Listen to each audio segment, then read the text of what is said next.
Hello everybody, this is Syed ताहा Qadri from came talks.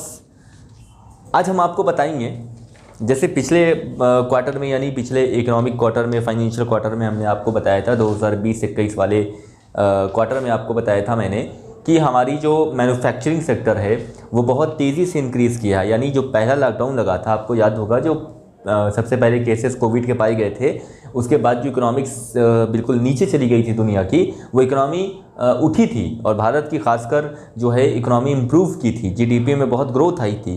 किस sector की वजह से? मैन्युफैक्चरिंग सेक्टर की वजह से। वो चीज़ मैंने आपको बताई थी। आज उसके आगे बढ़ेंगे, उसके आगे देखेंगे कि क्या इकोनॉमिक सेक्टर सिर्फ मैन्युफैक्चरिंग पर ही डिपेंडेंट है। यानी अगर कोई इकोनॉमिक सेक्टर है किसी देश का, कंट्री का, स्टेट का, तो क्या सिर्फ मैन्युफैक्चरिंग सेक्टर ही या प्राइमरी सेक्टर या सेकेंडरी सेक्टर जिसको हम कह रहे हैं, क्या वही जिम्मेदार होता है, या और भी जिसे हम टेरिटरी सेक्टर कहते हैं वो भी जिम्मेदार होता है?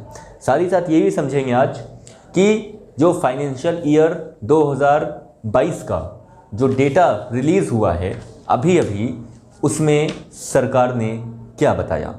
आज ये भी देखेंगे कि हमने पिछले फाइनेंशियल ईयर से 2021 से अभी के क्वार्टरली फाइनेंशियल ईयर का जो डेटा है कंपेयर करके देखेंगे और जानेंगे, पहचानेंगे, समझेंगे कि किस तरह से इकोनॉमिक्स चेंज होती है, कहाँ पे चेंज होती है, कितने इम्पॉर्टेंट रोल होते हैं सेक्टर्स। भी समझेंगे कि इकोनॉमिक्स क्या सिर्फ इन सारे सेक्टर्स पर डिपेंड करती है, यानी तीनों प्राइमरी, सेकेंडरी और टेरिटरी पे, या और भी कुछ ऐसा होता है जो जीडीपी में कंट्रीब्यूट होता है, जीडीपी जिस पर आगे बढ़ती है या घटती है। हम ये सारे पॉइंट्स को समझेंगे। शुरुआत करते हैं एक डेटा से जो अभी गवर्नमेंट ऑफ इंडिया ने रिलीज़ किया है। और गवर्नमेंट ऑफ इंडिया के अंडर में एक मिनिस्ट्री है, एक डिपार्टमेंट है, जिसको हम सिंपली किस नाम से जानते हैं? उसका नाम है ministry of statistics and programme implementation. ये एक मंत्रालय है जो ये देखता है कि जो फाइनेंशियल ईयर होता है, फाइनेंशियल ईयर क्या होता है आपको पता है? एक पूरा साल, फाइनेंशियल साल, उसे फाइनेंशियल ईयर बोलते हैं। फाइनेंशियल ईयर अलग होता है और अकाउंटिंग ईयर अलग होता है, दोनों में फ़र्क होता है। वो बेसिक चीज़ है, वो आपको पता होनी चाहिए। फाइनेंशियल ईयर जो है जीडीपी, जीवीए, ये सब नाम आपने सुने हैं, gross value added, gross domestic product, right, national income, ये सब आपने पढ़ा होगा, सुना होगा, देखा होगा। एक समझ आपके अंदर होगी, उसी समझ को आगे बढ़ाएंगे हम। समझिएगा कि जिस तरह से हम इकोनॉमिक्स की जब बात कर रहे हैं तो उसमें जीडीपी का कितना बड़ा रोल है। हम सुन लेते हैं भाई जीडीपी ग्रो कर गई, मगर हम नहीं समझते कि जीडीपी ग्रो करने का मतलब क्या है, क्या वो चीज़ जो ग्रो कर गई। जीडीपी ग्रो होने का मतलब सीधा ये है कि with in the boundary of a country, आपके कंट्री के बाउंड्री के अंदर जितने भी तरह के प्रोडक्ट्स और सर्विसेज मैन्युफैक्चर हुए हैं या डिलीवर हुए हैं। अगर प्रोडक्ट्स हुए हैं तो जाहिर सी बात है उनको मैन्युफैक्चरिंग कहा जाएगा। अगर सर्विसेज हैं तो उनकी डिलीवरी होती है। इन टर्म्स को समझिएगा। तो जितनी सर्विसेज डिलीवर्ड हुई हैं with in a financial year and with in the boundary of a country, और जितनी भी प्रोडक्ट्स बने हैं, जिस भी तरह के, जितने भी जिस सेक्टर में जो इम्प्रूवमेंट हुआ है with in the financial year, with in the boundary of a country, और जो बाहर से एक्सपोर्ट इंपोर्ट हुआ है, इन सब चीज़ों को जब हम कैलकुलेट करते हैं, इसकी नेट इनकम कैलकुलेट करते हैं, तो नेट इनकम कैलकुलेट करके जो डेटा हमारे पास आता है उसको हम कंपेयर करते हैं पिछले साल के डेटा से, और फिर हम बताते हैं कि वो ग्रो किया है या कम हुआ है, क्या हुआ है उसके साथ। अब मैं आपको बता दूं कि अभी भारत में, इंडिया में 1990 के पहले, बिफोर 1990 से पहले क्वार्टरली डेटा रिलीज़ नहीं होता था। मगर 1990 के बाद सरकार ने एक इम्प्लीमेंटेड प्लान किया कि भाई हम अब डेटा मंथली रिलीज़ करेंगे, यानी क्वार्टरली रिलीज़ करेंगे। हर थ्री मंथ पे रिलीज़ होगा। आपको पता है 3 4 12, एक साल में 12 महीने होते हैं। तो जाहिर सी बात है कि अगर सरकार हर 3 महीने पर रिलीज़ कर रही है तो आप अंदाज़ा लगा लीजिए कि क्वार्टरली में 4 बार डेटा रिलीज़ होगा ही होगा। अब 4 बार का मतलब कि पहला डेटा जो फाइनेंशियल ईयर का होता है, मैं बता दूं वो पहला डेटा फाइनेंशियल ईयर का, कोई भी फाइनेंशियल ईयर हो, वो डेटा अप्रैल से लेकर जून तक का होता है, यानी अप्रैल मई जून। और अप्रैल मई जून के डेटा को ही हम जब एस्टिमेट करते हैं और बताते हैं तो उसका एस्टिमेशन पता चलता है हमको जाकर अगस्त में, यानी the data is released after the delay of 2 month. जो डेटा होता है वो पहले 3 महीनों का होता है, उस 3 महीनों के बाद 2 महीना और ऐड करने के बाद 2 महीना डिले करने के बाद डेटा रिलीज होता है। सवाल बहुत बड़ा है, आंसर भी उतना ही आसान है कि जीडीपी में मैं क्यों ये वीडियो बना रहा हूँ, मैं क्यों आपको समझा रहा हूँ जीडीपी इकोनॉमिक्स, इसलिए क्योंकि फाइनेंशियल ईयर 2022 मैंने बता दिया कि फाइनेंशियल ईयर में पहला जो डेटा रिलीज होगा गवर्नमेंट ऑफ इंडिया की तरफ से वो क्वार्टरली होगा।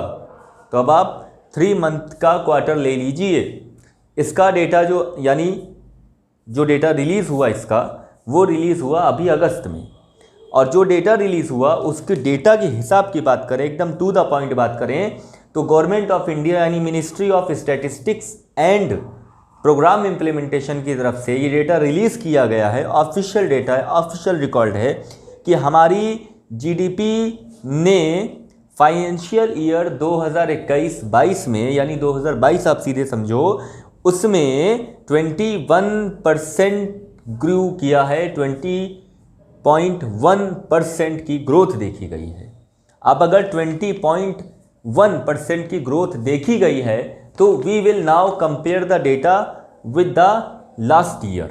अब हम इसको पिछले कुछ सालों से डेटा को कंपेयर करके देखते हैं। तो आइए उसका भी रिकॉर्ड हमारे पास है। हम बात कर रहे थे कि जो हमारा ग्रॉस डोमेस्टिक प्रोडक्ट होता है उसमें 20.1% की ग्रोथ देखी गई है 2022 में। शुरुआत है अभी, you know this is one of the beginning. Okay, अब समझिएगा बात को। यहां पर खेल जीवीए का होता है, ग्रॉस वैल्यू एडेड। अब ये ग्रॉस वैल्यू एडेड क्या होता है? ग्रॉस वैल्यू एडेड की आप डिफिनेशन इस तरह कह सकते हैं या उसको इस तरह समझ सकते हैं कि जो भी प्रोडक्ट सर्विसेज डिलीवर हुई हैं या मैन्युफैक्चर हुई हैं उनकी नेट इनकम निकालने के बाद उनकी ग्रॉस वैल्यू निकाली जाती है। ग्रॉस वैल्यू मीन्स ये आप समझ लो, total value, the value of the assets of a country, the value of the assets of the country and the other products of the country. जो कंट्री के assets हैं, जो कंट्री के products हैं, जो कंट्री के सर्विसेज हैं, उसकी वैल्यू कितनी है। वैल्यू हम निकालते हैं, करोड़ में निकलती है, अमाउंट में निकलती है, मगर उसको हम परसेंट के हिसाब से तब देखते हैं जब हम उसे कंपेयर करते हैं। तो आइए हम जीवीए कंपेयर करके देखते हैं कि कंपैरिजन कहाँ पे स्टेबलाइज हुआ है जाकर।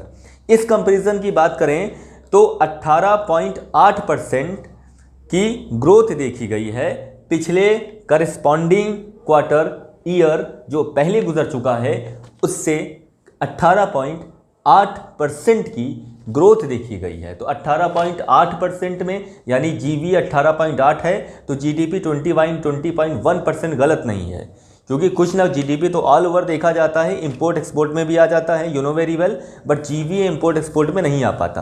तो अगर आप वो इंपोर्ट एक्सपोर्ट वाले मामले को भी लगा दें, इसमें ऐड कर दें, जो कि इंपोर्ट एक्सपोर्ट बहुत प्रभावित हुआ है कोरोना केसेस की वजह से, कोविड-19 की वजह से, उस वजह से जो भी अफेक्शन हुआ, जो भी अफेक्ट हुआ है, हमारे जो इकोनॉमिक क्राइसिस आ चुकी थी इंडिया में या इंडिया के आसपास के नेशंस में, उस क्राइसिस के बाद आप देखिए हमारे पास ऐसा डेटा आ जा चुका है जो ये बता रहा है कि हमने मैन्युफैक्चरिंग सेक्टर में, यानी देखिए एक्सपोर्ट इंपोर्ट की आप बात करोगे तो आपको जीडीपी टोटल कैलकुलेट करना पड़ेगा, जो जीडीपी मैंने आपको पहले बताया था। बट अब जीवीए की मैं सिर्फ बात कर रहा हूँ, यानी इसमें आपकी वो ग्रोस वैल्यू एडेड चीज़ें आ जाएंगी, वो प्रोडक्ट, वो सर्विसेज जो with in the boundary of the country manufacture हुई हैं या डिलीवर हुई हैं। इसमें इंपोर्ट एक्सपोर्ट को आप नहीं भी रख सकते हो। तो आप जब नहीं रख रहे हो तो आपको इससे अंदाज़ा मिल गया कि ये हमारे कंट्री की ही बात हो रही है, सिर्फ हमारे with in the country it is made, with in the country it is delivered.